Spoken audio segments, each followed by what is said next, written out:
कधीच नाही चुकणार तुमचे फेवरेट टीव्ही शोज झी5 सोबत, तेही एकदम फ्री। शेवटची गोष्ट, तुम्ही सगळ्यांनी खाल्ल्याशिवाय इकडनं जायचं नाही। Have a good evening, enjoy.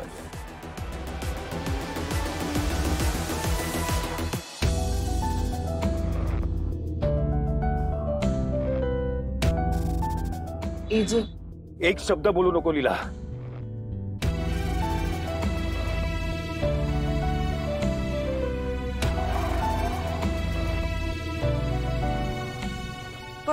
पण तू काय लीला? सगळं बोलायला निघाली होतीस तू लीला।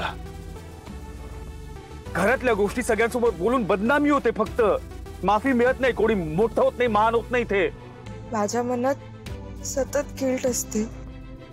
असं वाटतं की माझ्या चुकीमुळे झालंय सगळं, आणि गिल्ट तर तुला वाटायलाच हवं। हे सगळं तुझ्यामुळे झालंय, लक्षात ठेव। गिल्टीच वाटत होतं लीला तर रूम मध्ये बसून रडायचं एकटं। असं स्टेजवर उभं राहून मीडिया समोर बोलायची गरज नव्हती रिसेप्शन मध्ये माझ्या। रिसेप्शन आपल्या दोघांच्याही लग्नाचं होतं। लग्न असं फसवून ह्याला लग्न नाही म्हणत लीला। तू चीट केलंयस मला। तुला ही छोटीशी गोष्ट कळत कशी नाही अजून? आणि तुला एवढी पण समज नाही की घरच्या सोन्याने कसं वागायचं बाहेर, याचा परिणाम काय होईल। आणि तुझ्याकडनं या अपेक्षा कशा करू शकतो मी लीला? इनफॅक्ट तुला माफी द्यायची नाही, पनिशमेंट द्यायची गरज आहे लीला। खूप मोठी पनिशमेंट। तुला गिल्टी वाटतंय ना, हीच तुझी मोठी पनिशमेंट आहे लीला। आयुष्यभर गिल्टी फील करत राहा,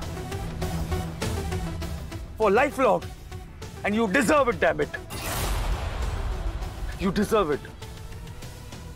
आणि एक लक्षात ठेव लीला, मी तुला कधीही माफ करणार नाही।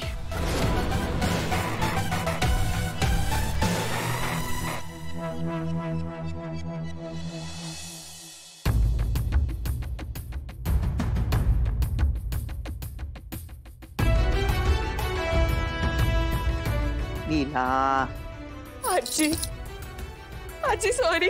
अहो ते इतके प्रश्न विचारत होते, मला काही कळतच नव्हतं काय उत्तर देऊ। मी खूप गोंधळले आणि सगळी गडबड केली, खरंच सॉरी। शांत शांत, कशाला? अगं जे काही झालं ते झालं, त्यात तुझी आणि अभिरामची कोणाचीच चूक नाहीये।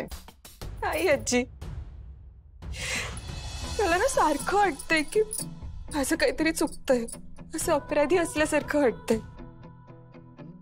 बघा ना, मी हे लग्न झाल्यापासून माझ्याकडनं काही ना काहीतरी चुका होत आहेतच। अगं असं नाहीये लीला, तू असं का विचार करतेयस? हा, का विचार करतेयस? हे बघ माझ्याकडे बघ, माझ्याकडे बघ। हे बघ, पत्रकारांसमोर जाणं की सोपी गोष्ट नसते, खूप कठीण असतं बाबा, खरंच। मी स्वतः गेले नाहीये त्यांच्या समोर आजपर्यंत। झी5 ॲप डाउनलोड करा आणि पहा सर्व एपिसोड्स एकदम फ्री।